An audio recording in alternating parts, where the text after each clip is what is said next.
அஸ்ஸலாமு அலைக்கும் ஃப்ரெண்ட்ஸ், எப்படி இருக்கீங்க? எல்லாரும் நல்லா இருப்பீங்கன்னு நினைக்கிறேன். Welcome back to Fairy's YouTube channel.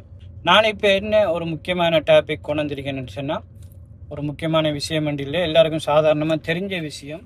இப்போ எனக்கு தெரிஞ்ச விஷயங்களை உங்களோட ஷேர் பண்ணலாம்னு இருக்கேன். நான் என்னென்னு சொல்லிச்சேன்னா, இப்போ நாம் வெளிநாட்டுக்கு வாரம்னு சொல்லிச்சேன்னா கடனை உடனே வாங்கி கஷ்டப்பட்டு நிறைய பேர் நம்மளோட கடனுகளை கஷ்டங்களை தீர்க்கிறது தான் வெளிநாட்டுக்கு வந்திப்போம். நம்மளோட குடும்பத்தை ஒரு நல்ல நிலைமைக்கு 2 வருஷம் 3 வருஷம் சொல்லி பிளான் பண்ணி வருவோம். அது 5 வருஷம் 10 வருஷமாக அப்படியே போயிட்டு இருக்கும்.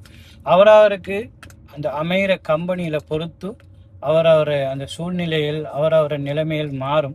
இப்போ நானும் கத்தாருக்கு கொஞ்சம் காலம் ஆயிட்டு, இப்போ எனக்கு இப்போ வேலை செஞ்ச வகையில் இந்த எக்ஸ்பீரியன்ஸை உங்களோட ஷேர் பண்ணலாம்னு இருக்கேன். நான் இப்போ கத்தாருக்கு நானும் கொஞ்சம் காலமாக வேலை செஞ்சுக்கிட்டு இருக்கேன். கத்தார நிலைமைகள் இப்போ உங்களுக்கு தெரியும் எப்படி போயிட்டு இருக்கேன்னு சொல்லி. இப்போ கத்தாரில் வெளிநாட்டில் பொதுவாக கத்தார் இல்லாமல் வெளிநாட்டில் வேலை செய்கிறேன்னு சொன்னால் என்ன ஒரு கம்பெனி வேலைக்கோ இல்லை வீட்டு வேலைக்கோ ஏதாவது லேபர்லேருந்து ஒரு அக்கௌண்ட் நல்ல பொசிஷன் வரைக்கும் நாம் எந்த வேலைக்கு வந்தாலும் இங்கே அவங்களோட இதை ஃபாலோ பண்ணணும், ரூல்ஸை ஃபாலோ பண்ணணும். எக்ஸாம்பிள் ஒரு உதாரணத்துக்கு லேபர் வேலைக்கு வரேன்னு சொல்லுவீங்களேன். லேபர் வேலைக்கு வந்தோம்னு சொல்லிச்சுன்னா அவங்களோட ரூம் தருவாங்க, சாப்பாடு தருவாங்க, சம்பளம் நமக்கு எதிர்பார்த்த அளவுக்கு கிடைக்காது, ஒரு குறிப்பிட்ட அளவுக்கு தான் தருவாங்க. அதே மாதிரி ஒரு டிரைவர் வேலைக்கு வாரமெண்டு வைங்களேன். நம்ம லைசனை கஷ்டப்பட்டு எடுத்தோம்னு சொன்னால் வண்டியை தந்த உடனே நம்ம தான் ராஜா, நாட்டில் ஓடுற மாதிரி உர்ற வழியை அப்படி சொல்லி அப்படி இங்கே நம்ம வண்டியை நினைச்ச மாதிரி எல்லாம் ஓட்டையில் இங்கே நிறைய ரூல்ஸ் அண்ட் ரெகுலேஷன் வச்சுருக்காங்க. அதுக்கு நம்ம அந்த ரூல்ஸ் அண்ட் ரெகுலேஷனை மீறினோம்னா அதுக்குரிய அபதாரம் ஃபைனல் ரொம்ப பெரிதாக இருக்கும். உள்ளுக்கு கடுமையான தண்டனையும் கிடைக்கக்கூடிய வாய்ப்பு இருக்குது. ஒவ்வொரு வேலையும் போகிறதுக்கு ஒவ்வொரு ஸ்பீட் லிமிட் வச்சுருப்பாங்க குறிப்பிட்ட. இப்போ புதுசாக அப்டேட் பண்ணியிருக்காங்க. நம்மட ஒரு நல்லத்துக்காக வேண்டித்தான் சீட் பெல்ட் கட்டாயம் போடணும். அடுத்தது வண்டி ஓடக்குள்ள வண்டி ஓட்டுறால் மொபைல் பார்க்கலாம். மொபைல் பார்த்தா ஃபைன் வரும்.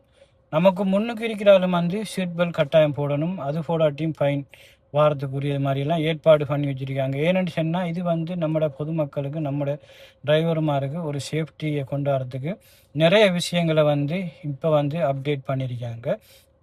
மற்றது இங்கே சூழ்நிலையில் தெரியும். நம்மளோட நாட்டில் இருக்கிறதுக்கும் இங்கே இருக்கிறதுக்கும் நிறைய டிஃப்ரெண்ட் இருக்குது காலநிலைகள். இப்போ சரியான சம்மர் சீசன், சூடு 48 50 வரைக்குமே தாங்கி போகுது. அப்படி சூடாக இருக்குது. நாட்டிலையும் சூடாக இருக்கும், ஆனால் இந்த அளவுக்கு இருக்காது. இப்போ நிறைய பேர் வெளிநாட்டுக்கு வாரத்துக்கு ஆசைப்படுவீங்க. எனக்கும் நிறைய பேர் மெசேஜ் பண்ணிக்கங்க, கால் பண்ணி கேட்டுருக்கீங்க, விசா அனுப்புங்கண்டிருக்கீங்க. அதெல்லாம் செல்லணும்னு சொன்னால் இங்கே நிறைய பேர் சில பேர் நினைப்பாங்க, சில பேர் நானும் இந்த காது கூட கேள்விப்பட்டிங்க பேசியிருக்காங்க. அவருக்கு என்ன ஃபேமிலியை வச்சுட்டு நல்லா இருக்கார், நல்ல பிள்ளைகள் படிக்குது, நல்ல சந்தோஷமாக. ஏன்னா ஒவ்வொரு ஆக்களில் பிரச்சனையும் ஒவ்வொரு ஆக்களுக்கு தெரியும். இப்போ உங்களுக்கு என்ன பிரச்சனைக்குன்ற உங்களுக்கு தெரியும், எனக்கு என்ன பிரச்சனைக்குன்ற எனக்கு தெரியும். அந்த மாதிரி வெளிநாட்டு வாழ்க்கைக்கு நான் வாரம்னு சொல்லிச்சேன்னா நம்ம செட்டில் ஆகிட்டோம்ன்ற அர்த்தம் இல்லை. நம்மளோட கஷ்டங்களை, நம்மளோட கடன், நம்மளோட குடும்பத்தோட நல்ல நிலைமைக்கு கொண்டாடுறது தான் நம்ம அதை ஒவ்வொரு ஆக்களில் காக்கியம். இங்கே வேலைகள் அமைகிற மாதிரி, அவங்களுடைய தொழில் வாய்ப்புகள் அமைகிற மாதிரி, அவங்களோட சம்பளங்கள் கிடைக்கிற மாதிரி, அதுக்கேற்ற மாதிரி லைஃப் ஸ்டைல் அவங்க கொண்டு போயிட்டு இருப்பாங்க.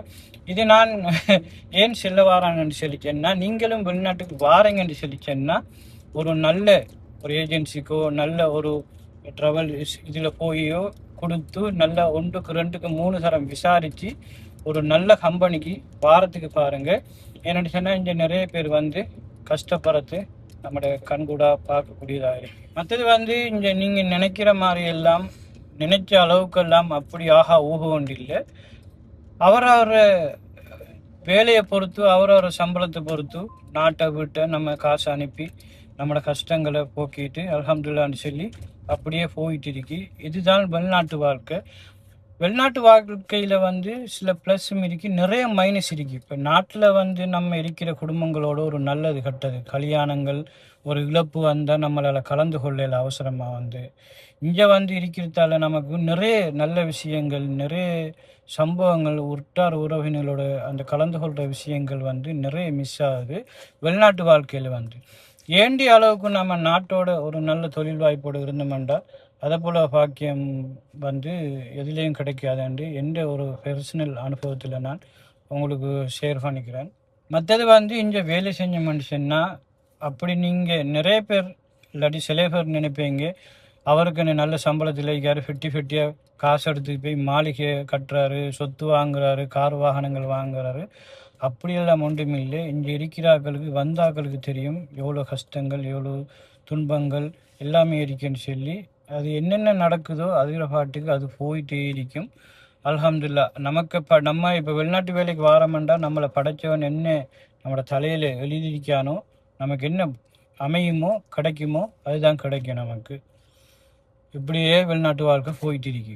மற்றது இதுதான் நான் உங்களுக்கு சொல்ல வந்த விஷயம். ஏனெண்டா என் மனசில் மிச்ச நாளாக ஓடிக்கி இருந்துச்சு. இதை நம்மளோட ஃபாலோவர்ஸுக்கு நம்மளோட ஆடியன்ஸுக்கு கொஞ்சம் தெரிவிக்கணும்னு சொல்லி.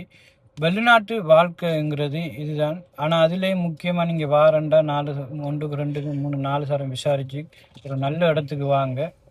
மற்றது வந்து ஒரு டிரைவர் வேலைக்கு வாரங்கன்னு சொன்னால் அதில் ரூல்ஸு ரெகுலேஷன் எப்படி இங்கே வண்டி ஓட்டணும், எந்த ஸ்பீட்டில் ஓட்டணும், என்ன செய்யணும்னு சொல்லி எல்லாத்தையும் படிச்சுட்டு விசாரிச்சுட்டு வந்து அந்த வேலைக்கு நீங்கள் ட்ரைவ் பண்ணி வண்டி ஓட்ட கற்றுக்கங்க. ஓகே ஃப்ரெண்ட்ஸ், இதுதான் இன்றைக்கு ஒரு முக்கியமான வீடியோ உங்களுக்கு ஷேர் பண்ணியிருக்கேன். வீடியோ பிடிச்சிருந்தா அப்படியே ஒரு லைக்கு போட்டு அந்த ஃபைரிஸ்வி யூடியூப் சேனல், ஃபைரிஸ்வி ஃபேஸ்புக் சேனல் இது எல்லாத்தையும் ஃபாலோ பண்ணுங்கள். டெய்லி வீடியோ போட்டுட்டீங்க. இன்ஸ்டாகிராம் பேஜும் இருக்குது, அதில் முடிஞ்சால் ஃபாலோ பண்ணி சப்போர்ட் பண்ணுங்கள். இதே மாதிரி வீடியோக்கள் இப்போ அடிக்கடி வரும். உங்களோட சப்போர்ட் இருந்தால் தான் நம்மளால் கொஞ்சம் வீடியோக்கள் முன்னுக்கு வரத்துக்கு ஒரு மனசு வரும். அப்படியே ஒரு உற்சாகத்தையும் ஊக்கத்தையும் தாங்க.